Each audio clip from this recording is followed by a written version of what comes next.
तो लोकसभा हो या फिर विधानसभा चुनाव, इस दौरान नेताओं को पार्टी छोड़कर दूसरी पार्टी में जाना कोई बड़ी बात नहीं होती है।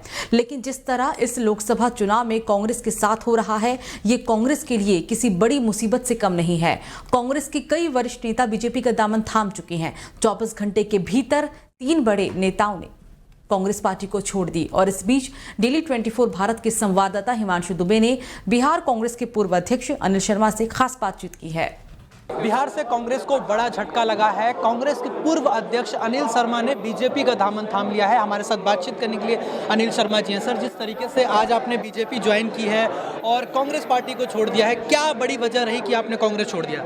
नहीं, कांग्रेस छोड़ने का मूल कारण है कांग्रेस पार्टी की 2 ही विचारधारा का दावा रहा है, जिससे प्रभावित होकर मैं भी गया था और भी जो लोग जाते हैं। वह है सामाजिक समरसता और सांप्रदायिक सौहार्द। लेकिन जो पार्टी सामाजिक समरसता की बात करती है और जातिवादी ताकतों के साथ गठबंधन करती है, वह सामाजिक समरसता को तार तार करने वाली बात होती है।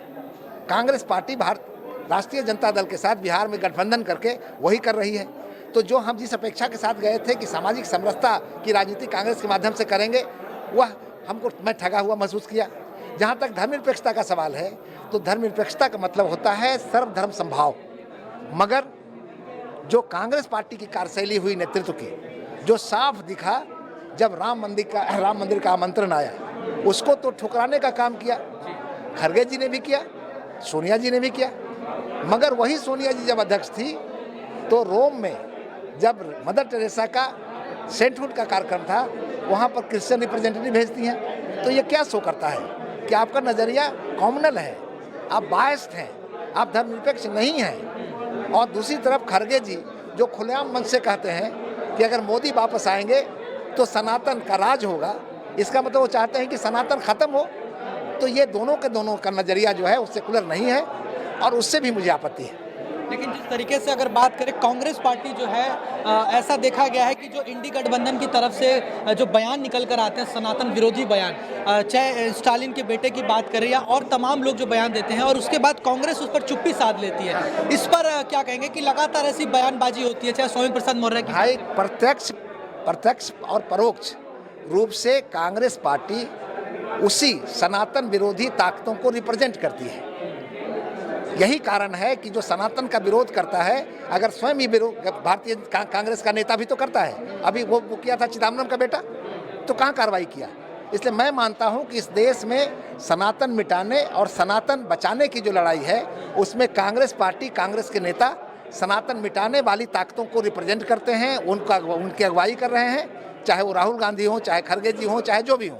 और दूसरी तरफ सनातन बचाने की जो विचारधारा है, उसको भारतीय जनता पार्टी मजबूती से रिप्रेजेंट करती है। क्योंकि मैं भी मानता हूं कि सनातन भारत की आत्मा है।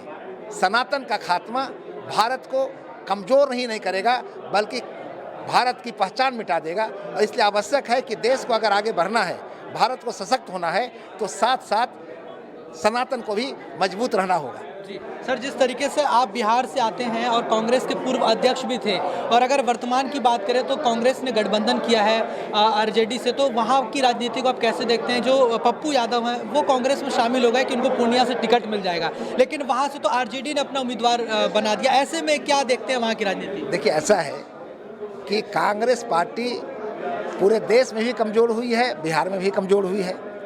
और जब कमज़ोर कोई पार्टी होती है और नेतृत्व भी कमज़ोर होता है, तभी समझौतावादी अप्रोच होता है ना। हमारे समय में जब हमारा वोट बैंक 4% से बढ़कर के 15% हो गया था, तो उस समय पप्पू यादव को लाने की बात हुई थी, तो मैंने एंट्री नहीं होने दिया था। अभी पप्पू यादव को लाने का मतलब है कि आप कमज़ोर हैं। जब कमज़ोर हैं तो स्वाभाविक रूप से राष्ट्रीय जनता दल कांग्रेस को पार्टनर के रूप में नहीं ट्रीट करती है, वो बेगर के रूप में करती है, भिखारी के रूप में करती है। इसलिए जो चाहती है सो करती है और कांग्रेस को मानना पड़ता है। तो पप्पू यादव की बात करें, वो कह रहे हैं कि मैं मर जाऊंगा लेकिन मैं पूर्णिया छोड़कर नहीं जाऊंगा, और वो निर्दलीय नामांकन करने जा रहे हैं। तो अब ऐसे में क्या देखते हैं पप्पू यादव की राजनीति या कांग्रेस की क्या भविष्य आपको नजर आती है बिहार? मुझे बिहार में कांग्रेस का कोई भविष्य नजर नहीं आता है, और वो इसी चुनाव में स्पष्ट हो जाएगा जब कांग्रेस पार्टी भी 0 पर आउट होगी और इंडी गठबंधन भी 0 पर आउट होगी बिहार में, और 40 की 40 सीटें एनडीए गठबंधन को मिलेगा। अब आप अगर आपकी बात करें, आपने बीजेपी दामन थामा है, तो आपको क्या उम्मीद है पार्टी से? क्या आप पद वगैरह की बात करें, क्या चाहते हैं? हमको पार्टी से कोई पद की उम्मीद नहीं है। मैं पार्टी के लिए काम करना चाहता हूं। मैं जानता हूं कि भारतीय जनता पार्टी मजबूत होगी तो सनातन मजबूत होगा, और उसमें मेरा जो योगदान हो सकता है वो करने के लिए मैं तैयार रहता हूं। बहुत धन्यवाद। तो देखिए, हमने बातचीत किया जो अनिल शर्मा जी से साफ तौर पे कह रहे हैं कि किस तरीके से कांग्रेस पार्टी अब सनातन विरोधी हो गई है और सनातन को मिटाने की बात करती है। इसी वजह से उन्होंने कांग्रेस का दामन थाम के बीजेपी में शामिल हो गए। वीडियो जर्नलिस्ट संदीप के साथ मैं हिमांशु दुबे, डेली 24 भारत, दिल्ली।